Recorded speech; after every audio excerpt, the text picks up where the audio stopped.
नमस्कार, जोहार। आई चलते हैं झारखंड की ताज़ा खबरों की ओर। लेकिन उससे पहले दोस्तों, अगर आपने अभी तक इस चैनल को सब्सक्राइब नहीं किया तो कर लें, जिससे कि आपको झारखंड की ताज़ा और महत्वपूर्ण खबर रोजाना मिलती रहे। अगली खबर, झारखंड में उग्रवादी या नक्सली हिंसा में अपंग होने पर अब 50,000 रुपये की जगह 1.5 लाख रुपए की राशि दी जाएगी। इसकी तैयारी शुरू हो चुकी है। गृह विभाग ने इस संबंध में प्रस्ताव तैयार किया है। कैबिनेट की मंजूरी मिलते ही यह व्यवस्था लागू हो जाएगी। वहीं उग्रवादी हिंसा में गंभीर रूप से घायल होने वालों को भी 1 लाख रुपए देने के प्रस्ताव हैं। अब तक गंभीर घायलों को 10,000 रुपये का भुगतान मिलता था, यानी इसमें अब 10 गुना की बढ़ोतरी की गई। ताकि आपको बता दें कि यह मुआवजा सिर्फ झारखंड के निवासियों को ही मिलेगा, बाहरी लोगों को नहीं मिलेगा। अगली खबर, भोजपुरी, मगही, मैथिली और अंगिका को क्षेत्रीय भाषा की सूची में शामिल करने की मांग को लेकर झारखंड बंद बुलाया गया था। अखिल भारतीय भोजपुरी, मगही, मैथिली, अंगिका मंच की ओर से बुलाए गए झारखंड बंद का असर राज्य में कुछ ही जगहों पर दिखा। दिन के 12 बजे तक मेन रोड में कुछ दुकानें बंद रही और जब तक वहां समर्थक रहे तब तक, लेकिन उसके बाद फिर से वो दुकानें खोल दी गई। अगली खबर, दुमका के इंडोर स्टेडियम में संताल परगना के कांग्रेसियों के संग संवाद करते हुए झारखंड कांग्रेस के प्रभारी अविनाश पांडे ने कहा कि गठबंधन मजबूत होगा और जब कार्यकर्ताओं को समुचित मान सम्मान मिलेगा तब। अविनाश पांडे ने कहा कि झारखंड में झारखंड मुक्ति मोर्चा के साथ गठबंधन तोड़ना ही एकमात्र विकल्प नहीं हो सकता है। समस्याओं का समाधान सकारात्मक ढंग से भी संभव है और इसके लिए यह जरूरी है कि सत्ता और संगठन के बीच विश्वास की डोर मजबूत रहे। अगली खबर, झारखंड में अब तक बनी सभी सरकारें झारखंड व झारखंडियों की पहचान मिटाने की साजिश में शामिल रही, जिससे यहाँ के लोग आज भी पिछले पायदान में खड़े हैं। 1932 खतियान आधार है, झारखंड की पहचान है और पुरखों की विरासत है। उक्त बातें युवा टाइगर जयराम महतो ने देवड़ी मंदिर के समीप स्थित मैदान में आयोजित खतियानी महाजुटान सभा को बतौर मुख्य अतिथि संबोधित करते हुए कही। और यह कार्यक्रम पंच परगना संघर्ष समिति तमाड़ के द्वारा प्रायोजित किया गया था। इस महाजुटान में पूर्व विधायक सह कांग्रेस नेत्री गीता श्री उरांव और सिल्ली विधायक भी शामिल थी। खबर, झारखंड बिरसा कृषि विश्वविद्यालय किसानों को उन्नत खेती की ट्रेनिंग देगी। विश्वविद्यालय के कुलपति डॉक्टर ओंकार नाथ सिंह ने आश्वस्त किया है कि झारखंड के किसानों को खेती सिखलाई जाएगी। आदिवासी बहुल डुंगटोली बस्ती में लाभकारी कृषि को बढ़ावा देने की आवश्यकता है। कहा कि सीमित संसाधनों के बावजूद झारखंड के गाँव के किसान ड्रिप सिंचाई, मल्टिंग व मल्टीटियर्स तकनीकों से आधुनिक कृषि करेंगे और साथ ही साथ इससे अनाजों की उपज भी बढ़ेगी। झारखंड के मिड डे मील के लिए केंद्र सरकार नहीं देगी पैसे। झारखंड में राज्य मध्याह्न भोजन प्राधिकरण ने वित्तीय वर्ष 2021-2022 की मिड डे मील योजना की राशि खर्च ही नहीं की। अब इस तरह से केंद्र सरकार इस महीने पैसे नहीं देगी। कोविड की वजह से 17 मार्च 2020 से स्कूलों में मध्याह्न भोजन योजना बंद था और इसको देखते हुए इन सभी राशि को बचाया गया और केंद्र सरकार अब राशि देने से मना कर दी है। और सरना धर्म कोड को राष्ट्रीय मान्यता हर हाल में मिलनी चाहिए। इसके लिए आदिवासी सिंगल अभियान जोर शोर से जुटा है। उपरोक्त बातें पूर्व सांसद व आदिवासी सिंगल अभियान के राष्ट्रीय अध्यक्ष सालखान मुर्मू ने कही। आपको बता दें कि सालखान मुर्मू ने कहा कि आदिवासियों को सही हक दिलाने के लिए सरना धर्म कोड लागू होना आवश्यक है। इसके लिए आदिवासी सिंगल अभियान आगामी 30 जून को दिल्ली चलो कार्यक्रम का आयोजन करेगी। अभी से तैयारी शुरू है और आदिवासी भाषा को झारखंड की प्रथम राजभाषा का दर्जा दिलाने की मांग भी सरकार से की जाएगी। कहा कि झारखंड की सर्वाधिक पुरानी भाषा संताली भाषा है, जो 8वीं अनुसूची में शामिल है। सरकार को संताली भाषा को प्राथमिकता के आधार पर संताली भाषा को प्रथम राजभाषा का दर्जा देना चाहिए।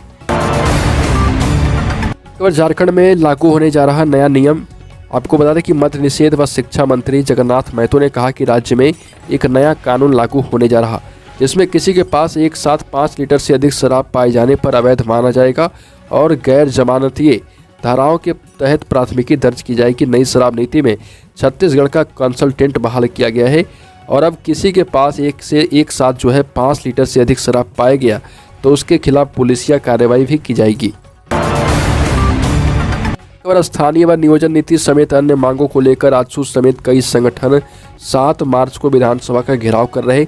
आपको बता दें कि खतियान आधारित स्थानीय नीति, नियोजन नीति, आरक्षण, बेरोजगारी, सरना धर्म कोड, संसाधनों में हो रही लूट व झारखंड आंदोलनकारियों के सम्मान का विषय मुख्य रूप से शामिल है। इधर सुरक्षा व्यवस्था में विधानसभा के बाहर से लेकर विभिन्न चौक चौराहों पर और मार्ग में 4000 पुलिस फोर्स की तैनाती की गई। इसमें से 3 कंपनी RF की बताई जाती है। अगली खबर, झारखंड में शिक्षक पात्रता परीक्षा नियमावली में संशोधन की प्रक्रिया पूरी हो चुकी। प्राथमिक शिक्षक नियुक्ति रूल बुक भी इस माह के अंत तक पूरी होने की संभावना है। राज्य में जेटेट के पूर्व प्राथमिक व मध्य विद्यालयों में शिक्षक नियुक्ति की प्रक्रिया शुरू की जा सकती है। प्रारंभिक शिक्षक नियुक्ति रूल बुक को कार्मिक विभाग से स्वीकृति मिल गई है। इस माह के अंत तक रूल बुक को कैबिनेट से भी स्वीकृति मिल जाने की संभावना है। इसके बाद नियुक्ति प्रक्रिया शुरू होगी। शिक्षा अधिकार अधिनियम के प्रावधान के अनुसार कक्षा 1 से 8 में शिक्षकों की नियुक्ति के लिए अभ्यर्थी का जेटेट में सफल होना अनिवार्य किया गया। झारखंड में सरकारी नौकरियों की बहार, राज्य में 60,000 शिक्षकों की बहाली। झारखंड के लोगों के लिए बड़ी खुशखबरी है। दरअसल जल्द ही झारखंड में 60,000 शिक्षकों की बहाली की जाएगी। इसके लिए राज्य सरकार की ओर से तैयारी तेज कर दी गई। झारखंड के लोगों के लिए 26,000 शिक्षकों के रिक्त पद को मार्च-अप्रैल तक भरा जाएगा।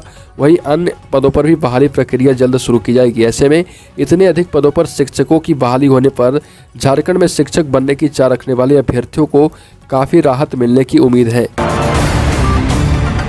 अगली खबर, झारखंड की विधि व्यवस्था पर बाबूलाल मरांडी ने हेमंत सरकार को घेरा। बाबूलाल मरांडी ने कहा कि मुख्यमंत्री के इलाके में मौजूद रहने के बावजूद हत्या और दुष्कर्म की घटनाओं को अपराधी आसानी से अंजाम दे रहे।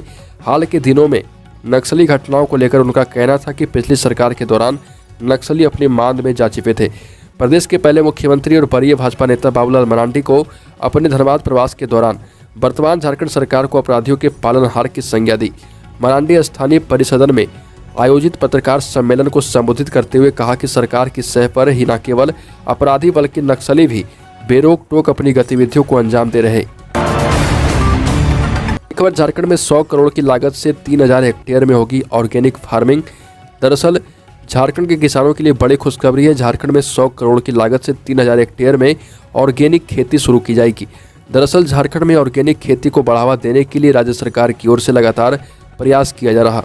इसी के तहत प्रदेश में organic farming authority of Jharkhand का गठन भी किया गया है और इसी के तहत प्रदेश में अथॉरिटी के द्वारा राज्य योजना अंतर्गत जैविक प्रमाणीकरण एवं जैविक खाद्य को प्रोत्साहन की योजना और केंद्रीय योजना के अंतर्गत खेती करवाई जाएगी।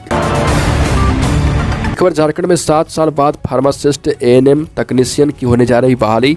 राज्य में 7 साल बाद पैरामेडिकल कर्मियों की नियुक्ति दोबारा शुरू होगी। फार्मासिस्ट, ANM लैब तकनीशियन, एक्सरे तकनीशियन आदि के पदों पर नियुक्ति के लिए रूलबुक में संशोधन अंतिम चरण में है। रूलबुक पर कैबिनेट की स्वीकृति मिलने के बाद नियुक्ति की अनुशंसा झारखंड कर्मचारी चयन आयोग को भेजी जाएगी और झारखंड से मैट्रिक व इंटर पास होना इसके लिए अनिवार्य किया गया है। नेतरहाट विद्यालय प्रवेश परीक्षा का परिणाम 1 माह के भीतर कर दिया जाएगा घोषित। लातेहार स्थित राज्य के सबसे प्रतिष्ठित सरकारी विद्यालय नेतरहाट आवासीय विद्यालय में कक्षा 6 में नामांकन के लिए प्रवेश परीक्षा संपन्न हो गई। विद्यालय के प्राचार्य डॉक्टर संतोष कुमार सिंह के अनुसार परीक्षा पूरी तरह शांतिपूर्ण हुई तथा इसमें लगभग 80% उपस्थिति रही। परीक्षा में शामिल होने के लिए लगभग 2000 छात्रों को प्रवेश पत्र भी जारी किए गए थे। झारखंड के संताल परगना इलाके में बाहा पर्व हुई शुरू। सादे पानी से होली खेलने का है रिवाज। आपको बता दें कि आदिवासी संताल बाहुल्य क्षेत्र में प्रकृति का पर्व बाहा बोंगा हर्षोल्लास के साथ शुरू हो गया। इसी क्रम में सुंदरनगर के हाके गोड़ा स्थित जाहिर थान में नायकी बाबा पृथ्वीवास के द्वारा पूजा अर्चना की गई। इसके बाद गांव के सभी महिलाएं एवं पुरुषों ने अपने इष्ट देवता मारंग बुरु जाहिर आयोग के सामने माथा टेककर आशीर्वाद प्राप्त किया। झारखंड के रांची में झमाझम बारिश की उम्मीद। झारखंड की राजधानी रांची में झमाझम बारिश हो रही। गुमला, लोहरदगा, सिमडेगा, खूंटी एवं पूर्वी सिंहभूम जिले के कुछ भागों में गरज के साथ वज्रपात व बारिश की संभावना है। मौसम विभाग की माने तो मेघ गर्जन के साथ बारिश हो सकती है। इस दौरान वज्रपात की भी आशंका व्यक्त की गई। 30 से 40 किलोमीटर प्रति घंटे की रफ्तार से हवाएं चल सकती है। झारखंड की राजधानी रांची में बारिश होने के साथ घरों से बाहर निकलते वक्त सावधानी बरतने की बातें कही गई। अगली खबर, पंचायत सचिव अभ्यर्थी और उनके सहयोगी अपनी मांगों को लेकर आंदोलन कर रहे थे। रांची पुलिस ने पंचायत सचिव अभ्यर्थियों पर लाठीचार्ज किया। इसमें एक युवक गंभीर रूप से घायल हो गया। आपको बता दें कि FIR भी इस पर दर्ज किया गया है। 150 से अज्ञात अधिक लोगों पर FIR दर्ज की गई है। धुरबिया थानों की पुलिस ने बताया कि प्राथमिकी दर्ज कर ली गई है। अभ्यर्थी झारखंड पंचायत सचिव अभ्यर्थियों का आरोप है कि अभ्यर्थियों का सर्टिफिकेट वेरिफिकेशन होने के बावजूद सरकार और आयोग की शिथिलता के कारण अब तक रिजल्ट का प्रकाशन नहीं हुआ है। मुख्यमंत्री हेमंत सोरेन से इस मामले में हस्तक्षेप करने की मांग भी की गई है। शिक्षकों के मानदेय मद में केंद्र सरकार करेगी कटौती। झारखंड सरकार हर माह अब सैलरी पर करेगी खर्च। मानदेय मद में केंद्र सरकार राशि में कटौती करेगी। इस संबंध में केंद्रीय शिक्षा मंत्रालय के द्वारा झारखंड शिक्षा परियोजना को पत्र लिखा गया। समग्र शिक्षा अभियान के वित्तीय वर्ष 2021-22 का बजट को लेकर इस माह केंद्रीय शिक्षा मंत्रालय व स्कूली शिक्षा एवं साक्षरता विभाग के अधिकारियों की बैठक में बजट को स्वीकृति दी जाएगी। तो झारखंड की ताज़ा खबरों में अभी के लिए इतना ही। अगर आपने अभी तक इस चैनल को सब्सक्राइब नहीं किया तो कर लें, जिससे कि आपको झारखंड की ताज़ा और महत्वपूर्ण खबर रोजाना मिलती रहे।